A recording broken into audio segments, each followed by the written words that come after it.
नगर निगम के जो अधिकारी हैं वो शहर की सफाई नहीं कर रहे हैं, अपनी सफाई कर रहे हैं। और सफाई के नाम पर जो भी राशि खर्च हो रही है उस राशि को वो अपने जेब में भर रहे हैं। पैसे तो खर्च होते हैं लेकिन कहाँ खर्च होते ये पता ही नहीं चलता है। छठ पर्व आ रहा है, दिवाली आ रहा है, कोई इस टाइम भी साफ सफाई करने के लिए कोई ध्यान नहीं दे रहा है। 20 ट्रैक्टर कचरा भरा हुआ है लेकिन नगर निगम का कोई सफाई कर्मी उस किला तक नहीं पहुंचता। नमस्कार, मेरा नाम सत्यम पटेल है और आप अभी लाइव सिटी देख रहे हैं। इस समय मौजूद है सासाराम नगर निगम के वार्ड नंबर 9 में। आपको हम बता दें कि जिस वार्ड में हम खड़े हैं ये पहले जो कि जब सासाराम नगर परिषद हुआ करता था उस समय वार्ड नंबर 10 का हिस्सा था, लेकिन जैसे ही सासाराम नगर परिषद से नगर निगम सासाराम का वार्ड नंबर 9 हो गया। आपको हम बता दें कि सासाराम नगर निगम का चुनाव होने वाला था, हालांकि स्थगित हो गया और इसको लेकर जो भी लोग थे अलग अलग प्रत्याशियों ने अपना नामांकन भी करा लिया था। लेकिन आपको हम बताते चले कि सासाराम शहर पे एक धब्बा लग चुका है जो कि स्वच्छता के मामले में। जैसा कि पिछले बार भी भारत सरकार का जो स्वच्छता का रिपोर्ट आया था उसमें बताया गया था कि सासाराम जो है पूरे देश का सबसे गंदा शहर है। सासाराम का स्वच्छता सर्वेक्षण में जो इसका रैंकिंग था 372वां स्थान था। और इस बार भी जब सासाराम नगर परिषद से नगर निगम अब हो चुका है और 2022 का भी कुछ दिनों पहले भारत सरकार का स्वच्छता सर्वेक्षण का रिपोर्ट आया है और इसमें भी सासाराम का जो स्थान है स्वच्छता के मामले 372वें स्थान पर। यानी कि इस बार भी कहा जा सकता है कि सासाराम जो शहर है पिछले बार की तरह इस बार भी देश का सबसे गंदा शहर है। आपको हम बता दें कि पीछे ही देख सकते हैं सासाराम का ये जो कैनाल बनाया गया था। ये कैनाल इसलिए बनाया गया था ताकि जो शेर साहब मकबरा का जो गंदा पानी है इसको जाके यहाँ आगे नहर में जाकर उसको एक्सचेंज किया जा सके, ताकि उसके जो शेर साहब मकबरा में जो भी दुर्गंध आती है पानी से उसको साफ सुथरा रखा जा सके।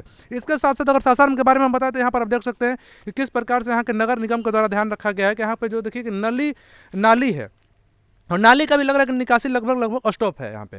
तो ये सारी स्थिति है और इसी सब के बारे में हम सासाराम के हमारे साथ कुछ लोग हैं, हम इनसे बातचीत करेंगे और जानेंगे कि आखिर लोग क्या सोचते हैं। क्योंकि सासाराम पिछले बार भी गंदा था, नगर परिषद था तब भी गंदा था, नगर निगम हुआ तब भी गंदा है। पिछले बार सासाराम नगर परिषद के कर्मचारी खुद सफाई करते थे तो भी गंदा रहता था। इस बार नगर निगम हुआ, नगर निगम होने के बाद बहुत सारे NGO को हायर किया गया साफ सफाई के लिए और उसके बाद भी गंदा हो रहा है। तो क्या कारण है, इस पर सासाराम के लोग क्या सोचते हैं? सबसे पहले क्या नाम हुआ आपका? विनोद तिवारी। मेरा पहला सवाल सीधा सवाल, आप सासाराम के रहने वाले हैं जी। सासाराम स्वच्छता के मामले में इस बार भी पिछले बार की तरह सबसे गंदा शहर हुआ। आप सासाराम के निवासी हैं, इस पर क्या सोचते हैं? देखिए, पिछले कुछ वर्षों से सासाराम नगर निगम के जो अधिकारी हैं वो शहर की सफाई नहीं कर रहे हैं, अपनी सफाई कर रहे हैं। और सफाई के नाम पर जो भी राशि खर्च हो रही है उस राशि को वो अपने जेब में भर रहे हैं, इसलिए कहीं भी सफाई सड़क पर नहीं दिख रहा है। अभी पिछले 10 माह से 2 NGO को बहाल करके पर मंथ 86 लाख रुपया सफाई पर खर्च किया जा रहा है, लेकिन किसी भी वार्ड में, किसी मोहल्ला में, किसी गांव में सफाई दिख नहीं रहा है। इसलिए लगातार ये गंदा शहर के सूची में शामिल होते जा रहा है। अभी आपको गोला बाज़ार में एक पुराना किला है, मैं गया था अभी 2-4-5 दिन पहले। उस किले में आज भी 20 ट्रैक्टर कचरा भरा हुआ है, लेकिन नगर निगम का कोई सफाई कर्मी उस किला तक नहीं पहुंचता है। गांव में अभी फॉगिंग हो रहा है शहर में। डेंगू मच्छर को मारने के लिए फॉगिंग पर नगर निगम द्वारा 50 लाख रुपया खर्च किया जा रहा है, लेकिन किसी भी गांव में फॉगिंग मशीन नगर निगम का नहीं पहुंचा है। शहर के कुछ गलियों में पहुंचता है, कुछ खास गलियों में पहुंचता है, कुछ धुआं उड़ाता है और चला जाता है, जिसका कोई डेंगू पर असर नहीं है। इसी वजह से अभी सासाराम शहर में डेंगू की बीमारी सबसे अधिक बढ़ी हुई है गंदगी के कारण। यहाँ के अधिकारियों के बारे में आप लोगों की क्या राय है? जो भी नए अधिकारी भी, तो हालांकि यहाँ पे नए अधिकारी आए हैं नगर निगम में। देखिए, अधिकारी यहाँ जो भी आ रहे हैं वो सिर्फ अपने जेब भरने की काम कर रहे हैं, उनको शहर की सफाई से कोई लेना देना नहीं है। हालांकि पहले जो बोर्ड था, बोर्ड भी भ्रष्टाचार में लिप्त पाया गया था, लेकिन अभी पिछले 1-1.25 साल से बोर्ड नहीं है। अधिकारियों को खुली छूट मिली हुई है, अपने मनमानी तरीके से नगर निगम के पैसा को लूट रहे हैं और वो सफाई का पैसा मैंने सड़क पर नहीं दिख रहा है, लोगों को उसका कोई लाभ नहीं मिल रहा, कोई सुविधा नहीं मिल रहा। 86 लाख रुपया खर्च हो रहा है आपके शहर के साफ सफाई के लिए? मुझे पता है, अभी तो 5-7 दिन पहले ही 1,39,00,000 रुपया का नगर निगम ने, नगर आयुक्त ने भुगतान किया है दोनों NGO को। अब वो भुगतान क्या सफाई देख करके किए हैं, उनके जो सफाई प्रभारी हैं वार्ड के, वो क्या उनको रिपोर्ट दिए हैं, या वे तो नगर आयुक्त बता सकते हैं। जो शहर के किसी भी व्यक्ति से आप पूछिएगा, कहीं भी सफाई, अभी तो मैं जहाँ खड़ा हूँ आप देखिए, नगर निगम अपना रिपोर्ट दे चुका है नली गली का पक्कीकरण का, अभी आपके यहाँ देखिए पर गली नाली का भी मैंने स्थिति दिखाई, उसके साथ साथ गली का भी देख सकते हैं कि कहीं ना कहीं दोनों तरफ नाली का किनारे पर आप ध्यान से देखिएगा तो दोनों साइड जो है नाली को भी तोड़ के उसको ढका गया है। आप देख सकते हैं इसका गली का भी क्या स्थिति है और नाली का भी क्या स्थिति है, दोनों चीज़ आप देख सकते हैं। सासाराम का हिस्सा है और सासाराम हम आपको बता दें कलेक्ट्रेट से महज हमको लगता है कि 1 किलोमीटर का भी यहाँ से डिस्टेंस नहीं होगा। तो यहाँ की स्थिति है, जहाँ पर हम खड़े हैं वहाँ से 200-300 मीटर की दूरी पर जिलाधिकारी का आवास है। यह शहर के सबसे पॉश इलाका में आता है और इस इलाके की स्थिति यह है कि 5 साल से कच्ची नाली से पानी की निकासी हो रही है, आज तक इसका पक्कीकरण नहीं हुआ और इसको देखने के लिए नगर निगम का कोई अधिकारी नहीं आता है। तो आप समझ सकते हैं जिस सासाराम को लोग शेरशाह के मकबरे के नाम से जानते थे, जिस सासाराम को विश्व में लोग जानते थे, विश्व से जो पर्यटन होते थे सासाराम के मकबरा को देखने के लिए आते थे, सासाराम को दूसरे राज्य के भी लोग इसलिए जानते हैं कि सासाराम जो है देश का सबसे गंदा शहर है। कुछ और लोग हम इनसे ही बातचीत करेंगे। क्या नाम हुआ आपका? जी नमस्कार, सुमित कुमार मिश्रा मेरा नाम है। मेरा पहला सवाल यही आपसे रहेगा कि सासाराम फिर से गंदा हो गया, पूरे देश में सबसे गंदा शहर हो गया। इस पर क्या बोला जाए, इस पर तो हम यही बोल सकते हैं कि अपने जिस पद पर नगर पालिका के उच्च कोटि के अधिकारी बैठे हुए हैं उनको धरातल पर भी थोड़ा देखना चाहिए। हमारे आस्था का महापर्व बोला जाता है छठ, अभी छठ भी हमारे यहाँ बहुत लग रहा है कि यही 10-12 दिन में छठ भी आ जाएगा।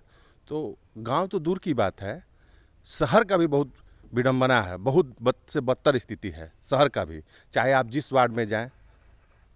और डेंगू तो इतना तेज़ी से फैल रहा है जिसका कोई हिसाब नहीं है। तो लोग शहर के परेशान हैं, झेल रहे हैं। तो घर मकान स्वाभाविक है, यहाँ पर है तो झेलना है। इसका पूरा कसूरवार जो अपने पद पर पदासीन हैं, जो अधिकारी हैं, उनको तत्परता दिखाना चाहिए। जो भी एक्टिव हैं लोग, जैसे NGO 2 ठो रखे हैं तो NGO लोग को थोड़ा सा कड़ाई करना चाहिए, इस पर विशेष ध्यान देना चाहिए। हम तो यही बोलेंगे, NGO पर विशेष ध्यान देना चाहिए। कुछ और लोग हैं। क्या नाम हुआ आपका? रवि देवा नाम हुआ है मेरा। आपसे मेरा यही सवाल रहेगा कि हर महीने नगर निगम यहाँ पे 86 लाख रुपया खर्च करती है साफ सफाई में, उसके बाद भी फिर से गंदा शहर हो गया सासाराम। देखिए, पैसे तो खर्च होते हैं लेकिन कहाँ खर्च होते ये पता ही नहीं चलता है। किसी भी आप वार्ड में जाकर देखिए, किसी भी कोई भी काम, आपके चैनल के माध्यम से पिछले बार भी मैंने बताया था कि कहीं कोई साफ़ सफाई दिखाई तो देना चाहिए। अगर पैसा का निकासी हो रहा है, काम हो रहा है तो उसको तो दिखाई तो देना चाहिए। लेकिन आप कहीं भी जाके देखिए तो कोई गली में नली गली का साफ़ सफाई का कोई काम नहीं हो रहा है। अभी हमारे क्षेत्र में भी जाकर उधर देखिएगा तो जगह जगह सब कचरा पड़ा हुआ है। अभी छठ पर्व आ रहा है, दिवाली आ रहा है, कोई इस टाइम भी साफ़ सफाई करने के लिए कोई ध्यान नहीं दे रहा है। लोग बोल रहे हैं कि NGO बहाल किए, साफ़ सफाई हो रहा है, साफ़ सफाई NGO करेगा। अब कहाँ कर रहा है ये पता नहीं चल रहा है। अगर किए हैं तो दिवाली का टाइम आ रहा है, छठ आ रहा है, उसके बाद भी नगर निगम जो है बहुत ज़्यादा सुस्ती है। क्या नाम हुआ आपका सर? पिंटू तिवारी। पिंटू तिवारी। सासाराम के बारे में क्या कहिएगा? फिर से तो सबसे देश में गंदा शहर हो गया सासाराम। सासाराम सबसे अभी के डेट में गंदा शहर चल रहा है। कहीं भी सौर सफाई, किसी भी वार्ड में जाइएगा तो कहीं आपको सफाई नहीं मिल रहा है। लोग बोल रहे हैं कि सफाई यहाँ हुआ वहाँ हुआ, डेली समाचार में लोग दिखा रहे हैं, मगर ऐसा कोई देखने को नहीं मिल रहा है। आप लोग नगर निगम कंप्लेन नहीं करते हैं? कंप्लेंट होने के बाद इसका कोई एक्सेप्ट नहीं कर रहा है कि नहीं यहाँ क्या हुआ है क्या नहीं हुआ। बड़े बड़े अधिकारी है तो वो लोग कुछ कर ही नहीं रहे हैं। अच्छा, तो टैक्स तो आप लोग देते होंगे? जरूर देते हैं टैक्स हम लोग। तो उसके बाद में आप लोग धरना प्रदर्शन क्यों नहीं करते हैं? अब धरना प्रदर्शन नेता लोग है हैं, लोग जो धरना प्रदर्शन उसके बाद ना हम लोग हैं। हम लोग का बात कोई सुनने वाला है तो तभी ना अधिकारी के पास जाइएगा तो कुछ बोलेंगे, किसी के पास जाइएगा कुछ बोल रहे हैं। तो ये था सासाराम के कुछ लोग थे जो अपनी अपनी राय रखे और साफ तौर पर नगर निगम के अधिकारियों के खिलाफ और साथ साथ नगर निगम पे बहुत ज़्यादा गुस्सा है लोगों में। तो समझ सकते हैं सासाराम की यही स्थिति है और सासाराम लगातार मतलब स्वच्छता में पिछड़ते जा रहा है। जो कि सासाराम जो पहले हुआ करता था, जैसे सासाराम का, जैसे मैं पहले बताया, कुछ लोग जो है यहाँ के मकबरा का बाहर से दीदार करने आते थे, अब लगता है बहुत कम जो बाहर के टूरिस्ट है यहाँ पर आते हैं और यहाँ का मकबरा देखने आते हैं, क्योंकि इसका जो निगेटिव जो ये प्रमोशन हो रहा है। क्योंकि स्वच्छता के मामले में शेरशाह के मकबरा के आसपास ही देखा जाता है, कई बार देखा गया वहीं पर कूड़ा कचरा रहता है। तो समझ सकते हैं सासाराम की क्या स्थिति है। ऐसी खबरों के लिए बने लाइव स्टडी के साथ बहुत बहुत धन्यवाद।